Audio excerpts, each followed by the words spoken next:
समन्तात् त्वं वाङ्मयस्त्वं चिन्मयः त्वमानन्दमयस्त्वं ब्रह्ममयः त्वं सच्चिदानन्दात्मितेजोऽसि त्वं प्रत्यक्षं ब्रह्मासि त्वं ज्ञानमयो विज्ञानमयोऽसि सर्वं जगदिदं त्वत्तो जायते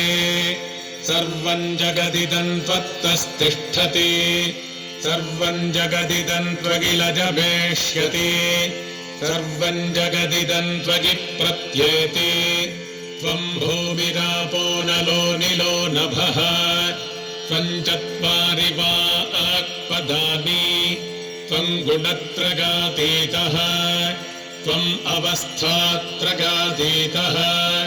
त्वं देहत्रयातीतः त्वं कालत्रयातीतः त्वं मूलाधारे स्थितोऽसि नित्यम् त्वं शक्तित्रयात्मकः त्वां योगिनो ध्यायन्ति नित्यम् त्वं ब्रह्मा त्वं विष्णुस्त्वं रुद्रस्त्वमिन्द्रस्त्वमग्निस्त्वं वायुस्त्वं सूर्यस्त्वं चन्द्रमास्त्वं ब्रह्म भूर्भुवस्वरोम् गणादिं पूर्वमुच्चार्य वर्णादिं तदनन्तरम् अनुस्वारः परतरः सूक्तप्रकटितविभवानः प्रयच्छन्तु सौख्यम्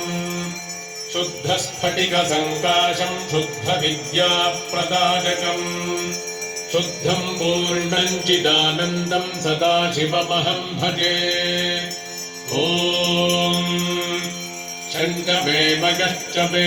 प्रियञ्च मेनुकामश्च मे कामश्च मे सौमनसश्च मे भद्रञ्च मे श्रेयश्च मे वत्स्यश्च मे यशश्च मे भगश्च मे द्रविडञ्च मे गन्ता च मे धत्ता च मे क्षेमश्च मे धृतिश्च मे विश्वञ्च मे महश्च मे संविच्च मे ज्ञात्रञ्च मे सूश्च मे प्रसूश्च मे सीरञ्च मे लयश्च मृतञ्च मे मृतञ्च मे गक्ष्मञ्च मे नामयश्च मे जीवातुश्च मे दीर्घादुत्पञ्च मे न मित्रञ्च मे भगञ्च मे सुगञ्च मे शगनञ्च मे सूषा च मे सुदिनञ्च मे ॐ शान्तिः शान्तिः शान्तिः ॐ नमो भगवते रुद्राय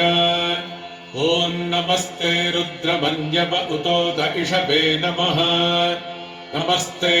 अस्तु धन्वने बाहुभ्यामुत ते नमः यात इषुः शिवतमा शिवं बभूव ते धनुः शिवा च नव्याजातवतजानो रुद्रमृडज या ते रुद्रशिवा तनूरघोरा पापकाशिनी तजानस्तनुभाषन्तमजा गिरिशन्ताभिचाकशीः